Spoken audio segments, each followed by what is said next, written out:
Hello, my name is Mika Thompson, and I am a registered nurse. I am currently enrolled in a course through BCIT titled NSPN 7155, the Breastfeeding Experience Theory course. This presentation will analyze the breastfeeding challenge of mastitis occurrence while breastfeeding an infant with Down syndrome.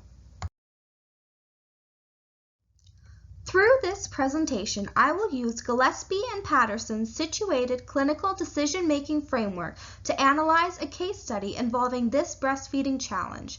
The situated clinical decision-making framework is used to understand the contextual factors and make clinical decisions based on the holistic picture of the client and their situation. This allows nurses to reflect on their process of decision-making. During this presentation, I will review a case study using the components of this model, including knowledge, cues, judgment, decisions, and evaluation of outcomes. Now, for the case study. You are a perinatal nurse working in a community breastfeeding support group at a public health center in your community. Jenny is a 44-year-old mother who gave birth to her daughter Ava 4 weeks ago. Prenatally, Jenny and her husband Jim learned that their daughter has Down syndrome. After delivery, Ava was interested in breastfeeding but struggled to correctly latch onto the breast. Jenny worked with the perinatal nurses and a lactation consultant postpartum before leaving the hospital. Jenny has now come to you looking for breastfeeding support as her nipples are cracked and sore, and breastfeeding is very painful. The first step to helping Jenny is to evaluate your knowledge. Let's start by reviewing mastitis. Mastitis is an inflammatory condition involving the breast. Mastitis occurs more frequently in lactating women and is often caused by an infection. If left untreated, mastitis can evolve into an abscess, lead to breast tissue damage, or cessation of breastfeeding. Cullinan et al. Informs that approximately 20% of breastfeeding women will be diagnosed with mastitis. Signs and symptoms women may notice include one specific area of the breast that is painful, reddened, or warm to touch. The patient may find she is having flu-like symptoms, including a quick impulse, fever, chills, or body aches. And finally, the patient may find swollen, painful lymph nodes near the armpit. Risk factors or causes of mastitis can be identified as missing a feeding or not fully emptying the breast, as this environment is supportive of bacterial growth. Cracked or irritated nipples, where bacteria can find an entrance into the breast tissue. Difficulty with infant's latch, increasing the risk of cracked nipples. Oversupply of breast milk, which is associated with lack of fully emptying the breast. The use of nipple shields, and finally, immune decreasing factors such as fatigue, stress, or anemia, which decrease the body's ability to fight the infection. Treatment will include antibiotics orally or intravenously, depending on the severity, rest, and hydration, analgesia for pain and or fevers. Women may also find that hot or cold packs on the breasts are helpful in decreasing pain and increasing the milk flow of the breast. Now that we know about mastitis, let's consider how Ava's Down syndrome may be affecting this breastfeeding challenge. Down syndrome is also known as trisomy 21. Trisomy 21 occurs when an infant is born with an extra chromosome 21. These children often have cognitive and developmental delays.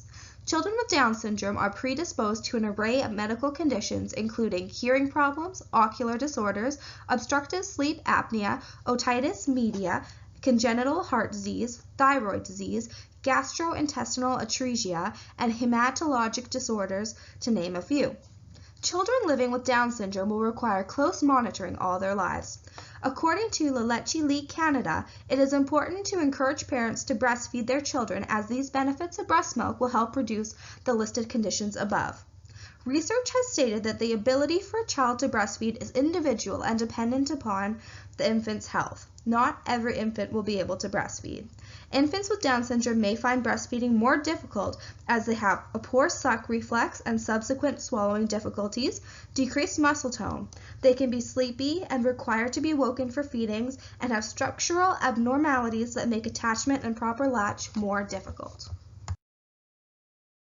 Now that you feel confident in what knowledge you have, it is important for you to complete a full assessment and see what information you can gather from assessing the mother, the baby, and their breastfeeding relationship. When looking at Jenny, you will assess for the signs and symptoms mentioned earlier when analyzing mastitis.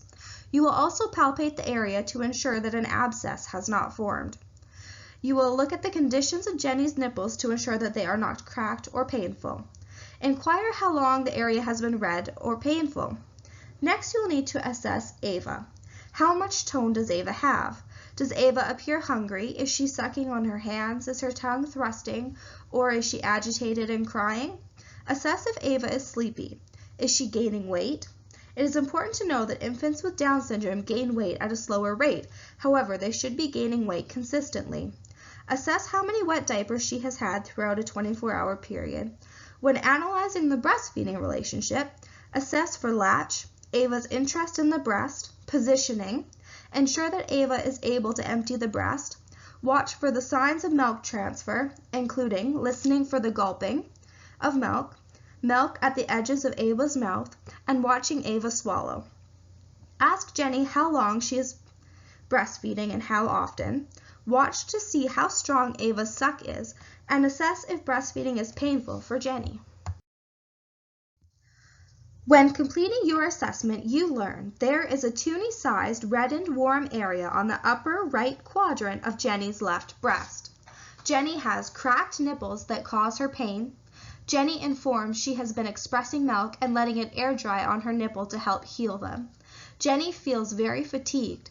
Jenny feeds Ava every 2 to 3 hours. Ava is often eager to breastfeed, although finding a good latch is often hard and takes multiple attempts. When feeding, Ava often starts with a moderate suck but falls asleep before she is finished, and Jenny has to consistently work to keep Ava awake. Ava has been maintaining her weight but has not been gaining. In 24 hours, Ava will usually have about 6 to 7 wet diapers. Looking at the information we have gathered from Jenny, it is clear she has risk factors and signs and symptoms of mastitis. If the infection is left untreated, mastitis will evolve into a medical emergency. As a healthcare provider, it is essential to recommend that Jenny go talk to her physician, as she will likely be prescribed a course of antibiotics. Jenny would also benefit from more breastfeeding support. You can book follow-up appointments for Jenny in your clinic and work on technique, or suggest a lactation consultant in your community for her to work alongside. During the decision section of the framework, you can look for ways to support Jenny in feeding her infant. It might be beneficial for Jenny to go back to the basics. Review the 3 rules to prevent breastfeeding challenges. Assess if the infant is getting enough to eat, ensure enough milk is being produced, and assess the breastfeeding relationship to ensure both individuals are having their needs met. You can also review 3 breastfeeding positions: the cross cradle, dancer hand position, and the football hold. Jenny might find these helpful to support her infant while feeding, as they provide a bit more support for an infant with decreased tone. You should also review a proper latch and practice this with her multiple times. After some practice, Jenny is feeling more confident about breastfeeding technique for her daughter. Jenny tells you she will go to the doctor on her way home and have a doctor assess her for mastitis. On her way out, you make another appointment with Jenny in 4 days to reassess how she is feeling about breastfeeding. Evaluation of outcomes is where you can evaluate your care and assess if more care needs to be implemented or if anyone else should be consulted for the care of the patient. Thank you for listening to my presentation. I hope this case study has shown you how the situated clinical decision-making framework can be used to assess, prioritize, and provide care and supports for a woman breastfeeding a child with Down syndrome while experiencing mastitis. In this presentation, we learned what mastitis was and how breastfeeding a baby with Down syndrome may increase the risk of breastfeeding challenges. With proper support, positioning, and latch, mothers improve their chances of having a healthy, happy breastfeeding relationship with their children.